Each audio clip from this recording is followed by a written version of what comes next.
Aloha. Thank you for tuning in to episode number 24.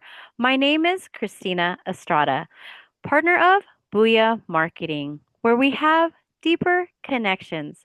Today, our honored guest is Suzanne Keller Zinck, with 30 plus years of experience working in mental health, specializing in holistic healing through hypnosis, helping clients quickly address the root causes of emotional illness when traditional mental health approaches have failed.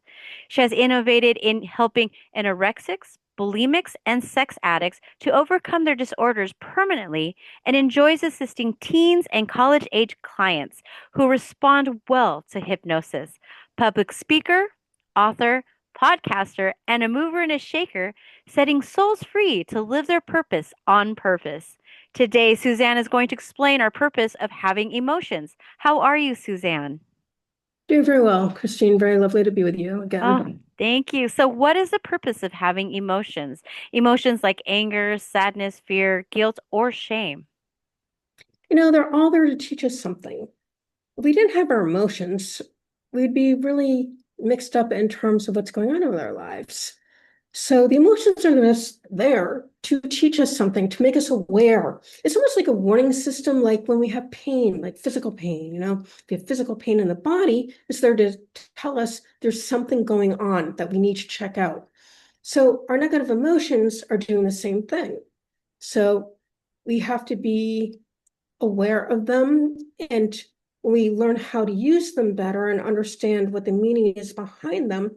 We can let them go a lot easier because we've learned why they're there. Now, interesting thing that Todd James figured out when he developed this process called timeline therapy, which we're going to be putting the audience through in a little while, was that if we get a positive of learning on a negative emotion, anger, sadness, fear, guilt, I also add shame if I'm working with addicts and eating disorder people because they have a lot of shame, Mm. they can let them go.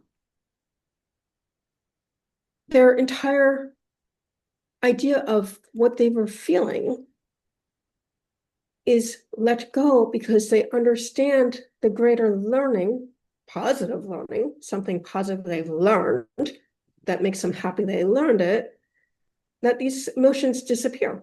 And it's really quite miraculous. And it's really why people don't need to be in therapy for ages to deal with their negative emotions. And they don't need to be on drugs forever for this purpose, because in seconds to minutes, you can let go of pretty much anything that's developed. Now, sometimes well, all the time, when we teach our clients how to do these processes, because it's new to them, right?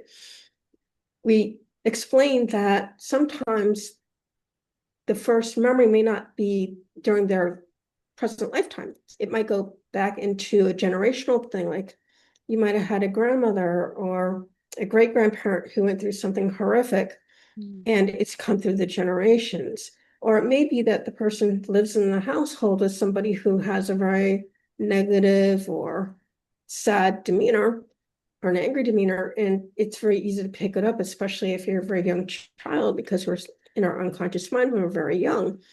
And if we're have our emotions rattled in that way when we're really young, it puts us in the hypnotic state. And if we have like a father who comes in from a really bad day at work or something, and he says, I don't have time for you. A kid of 2, 3, 4 who cannot reason, rationalize, can't put themselves into the perspective of the father, Mm. they just don't have that ability yet. Their prefrontal cortex is not developed that much yet. They might get an idea that they're not worthy of love or maybe worthy of anything. And then what happens is we have these adults walking around and their 3, 4, 5-year-olds are basically running them because your subconscious mind runs you. So what happens is we get our positive learnings from our negative emotions, and we can let all that stuff go from whenever it happened genealogically or even past lives. So when I was in my trainings with Todd and Matt James, they'd always tell us, well, when they would do the demonstrations, actually, to show how we do this work, they'd always say, we don't care what your conscious mind believes. I care what your subconscious mind believes, which can be totally different. And if it decides it's a past life, well, we have to go to the past life and clear it up from there. So it's very interesting when we understand how our mind basically files things in terms of our timeline. That's how our memories are filed. And that's why this work is like so effective. And it's so quick for most people, people who can visualize things or have the creative instincts to do this kind of work. That's why we love working with kids. They're already in their fantasy worlds and very imaginative. So they're very easy to work with and they're really quick, really lovely. That's beautiful. Can you give some examples of your clients that learned some interesting things from their emotions? Well, a lot of times when people do anger, for example, that's the first emotion. Mm, They'll usually go back to a time when they were in the crib and they felt neglected. And then they'll realize that, yes, their parent came, just not as quickly as maybe they wanted to, and they were okay, and that everything is fine. And all right. of a sudden, all that anger that they've been holding from way back then, that could be for decades, right? If we're dealing with people in their 20s, 30s, 40s, and older, all this anger that they thought that they had from when they were like in the crib. So that's when that comes up quite a bit actually for people.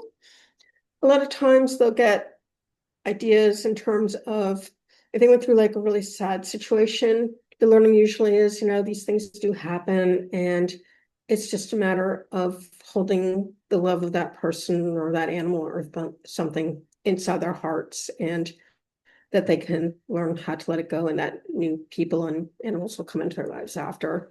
That's another one that's pretty common. And then there's other ones where they realize that if they went through really hard trauma, because a lot of my clients have gone through a lot of really, really bad trauma, they realize how strong they really are because Mm. somehow they got through to it later on in the work, not during the timeline therapy, but after the timeline therapy, when we do the inner child, where I have them ask their inner child, meaning the child at the age they were, how they were able to get through all of this stuff. And the child will tell them what they did and how they got through it all. And I have them thank the child and hug the child and then check in with the child, make sure the child's okay. And by the time you're done doing all that, guess what? The child's no longer running them because the child feels safe inside and doesn't have to do all that directive anythings anymore. So you can kind of see how all this comes together and really help people to heal very swiftly and completely, quite honestly. But it starts with getting rid of the negative emotions. It's really where we get a really nice baseline. So like antidepressants are supposed to do for depressant people who are depressed, who really have a hard time being able to think clearly. And then they have a hard time following through with what their psychologist is telling them to do because it's like, but, and can't do it. They just feel totally lost. So we have to get rid of those feelings. So when I do the timeline therapy, we help them get their learnings from their emotions. It's a really great baseline to do all that inner child work and the forgiveness work and the other stuff that needs to happen with the boundaries. They're in a much stronger place at that point, and the work is just really, really cool because my clients, I don't know, 95% of them never have to talk to me again. They're done. Wonderful. I mean, that's amazing. So people can, how do people get a hold of you? How can they contact you? My email, Suzanne@dunningvisions.com, or I don't live in America, so you have to WhatsApp message me on +1 781 315 1719. And that phone number, just send me a message and say that you heard me on this lovely show with Christina and you'd like to learn more. And then I will send you a message letting us know that we're connected and we can set up a time to meet and talk about the work that we can do to help you to clear whatever you need to clear, see if we're a good match. Because it's got to be good rapport and a good match for this all to work. Remember, I'm going in a person's subconscious mind, so they have to trust me and like me and be willing to deal with my style because I do hold people accountable. You're not going to heal by whining and crying about your problems. You're going to heal by actually confronting the stuff and dealing with the realities. Yes, it's very powerful, powerful stuff. So, mahalo nui loa, Suzanne, for your time. Any parting words you would like to say to the viewers? There's always a reason for us to feel what we feel, good or bad, in our job is to learn what that is so we can move on and not be stuck in it. Mm, straight wisdom. Yes, mahalo. I'll put Suzanne's information down below in the description box. Please click the subscribe, notification, and thumbs up. If you would also like to donate to the channel, we appreciate it. It helps us build our content. My name is Christina Estrada, partner of Buyu Marketing. A hui ho. Until we meet again. Please come join Suzanne Kellner Zinck Facebook Live Thursday at 4 p.m. Eastern September 18th, 2025. Come watch a simple emotional issue be resolved. A hui ho. Until we meet again.